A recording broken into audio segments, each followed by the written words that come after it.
नमस्कार। YouTube channel glimpse of Indian history by doctor Mohanlal Gupta में आपका स्वागत है। आप देख रहे हैं ऐतिहासिक धारावाहिक कैसे बना था पाकिस्तान। इस धारावाहिक का उद्देश्य इतिहास के उन पृष्ठों को पूरी ईमानदारी एवं सच्चाई के साथ दर्शकों के सामने रखना है, जिनमें भारत की आज़ादी की लड़ाई आरंभ होने से लेकर पाकिस्तान बनने तक का घटनाक्रम सम्मिलित है। इस धारावाहिक में दिए गए तथ्य स्थापित इतिहास पर आधारित है। अब तक आप इस धारावाहिक की 26 कड़ियां देख चुके हैं। प्रस्तुत है 27वीं कड़ी। उदारवादी कांग्रेसियों को गर्व था कि वे अंग्रेजों के गुलाम हैं। पिछली कड़ी में हमने कांग्रेस के उदारवादी नेताओं की चर्चा आरंभ की थी। उस काल में कांग्रेस के सबसे बड़े उदारवादी नेताओं में से एक सुरेंद्रनाथ बनर्जी ने कहा था, ईश्वर भविष्य में हमारी वफादारी को और गहरा करे, हमारी देशभक्ति को और प्रोत्साहित करे और ब्रिटिश साम्राज्य के साथ हमारे संबंधों को और अधिक मजबूत करे। उदारवादी नेता देश की शासन व्यवस्था में क्रांतिकारी परिवर्तनों के विरोधी थे। उनका मानना था कि भारत में सुधार कार्य एक साथ संभव नहीं है, इसलिए क्रमिक सुधार होने चाहिए। वे राजनीतिक और प्रशासकीय क्षेत्र में धीरे धीरे सुधार लाना चाहते थे। वे सरकार में जनता की समुचित भागीदारी चाहते थे। R.G. प्रधान ने लिखा है, कांग्रेस के प्रारंभिक दिनों के प्रस्तावों से पता चलता है कि उनकी मांगें अत्यंत साधारण थीं। कांग्रेस के नेता आदर्शवादी नहीं थे। वे हवाई किला नहीं बनाते थे। वे व्यावहारिक सुधारक थे तथा आज़ादी क्रमशः कदम कदम करके हासिल करना चाहते थे। फिरोज शाह जैसे नेता अंग्रेजों के संरक्षण में भारत के राजनीतिक शिक्षण का मार्ग ढूंढ रहे थे और उनका विश्वास था कि किसी दिन अंग्रेज स्वयं ही भारत की राष्ट्रीय मांगों को स्वीकार कर लेंगे।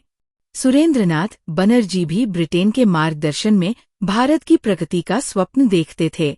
उनका उद्देश्य भारत में राजनीतिक सुधारों की मांग प्रस्तुत करना तथा अंग्रेजी शासन से प्रार्थना और याचिकाओं के माध्यम से नवीन सुधारों को लागू करवाना था।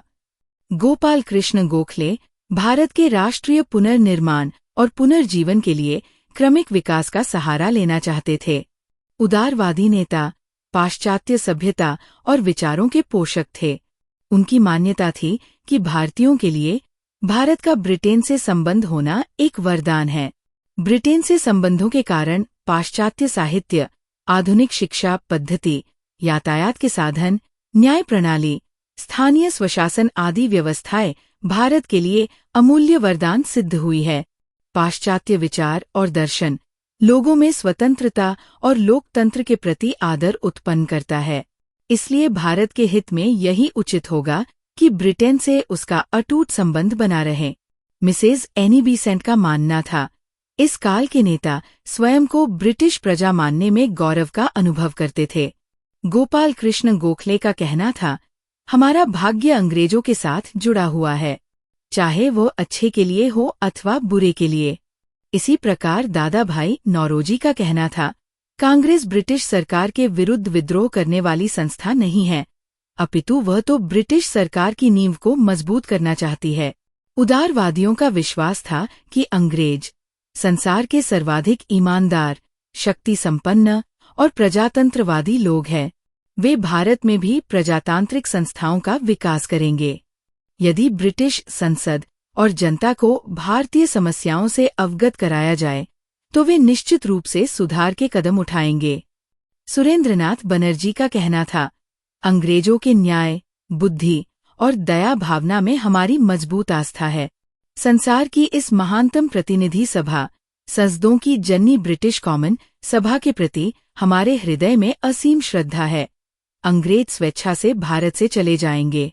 कांग्रेस के उदारवादी नेता ब्रिटिश साम्राज्य के अंतर्गत स्वशासन चाहते थे।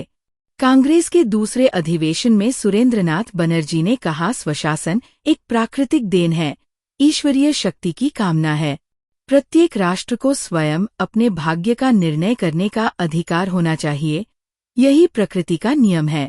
ब्रिटिश साम्राज्य से संबंध विच्छेद की तो उदारवादी नेता स्वप्न में भी कल्पना नहीं कर सकते थे, इसलिए पूर्ण स्वतंत्रता की बात उनके मस्तिष्क में नहीं थी। वे तो ब्रिटिश साम्राज्य के अंतर्गत स्वशासन प्राप्त करना चाहते थे। उदारवादी नेताओं को अंग्रेजों की न्यायप्रियता में अटूट विश्वास था। उन्होंने सरकार के साथ संघर्ष करने की बात कभी नहीं की। उनका पूर्ण विश्वास वैधानिक संघर्ष में था। वे अपने कार्यों से सरकार को असंतुष्ट नहीं करना चाहते थे। उदारवादी नेताओं ने प्रार्थनाओं, प्रार्थना पत्रों, याचिकाओं, स्मरण पत्रों और प्रतिनिधि मंडलों द्वारा सरकार से अपनी न्यायोचित मांगों को मानने का आग्रह किया। अनेक विद्वानों का मानना है कि इस समय कांग्रेस की नीति प्रार्थना करने की थी, अपनी मांगों के लिए संघर्ष करने की नहीं। इस रीति-नीति को कुछ लोगों ने राजनीतिक भिक्षावृत्ति कहा। कृपया इस चैनल को लाइक, सब्सक्राइब एवं शेयर करें। अगली कड़ी में देखिए, राजनीतिक भिखारी जानकर कांग्रेसियों का मजाक उड़ाने लगा लॉर्ड डफरिन। धन्यवाद। जय हिंद।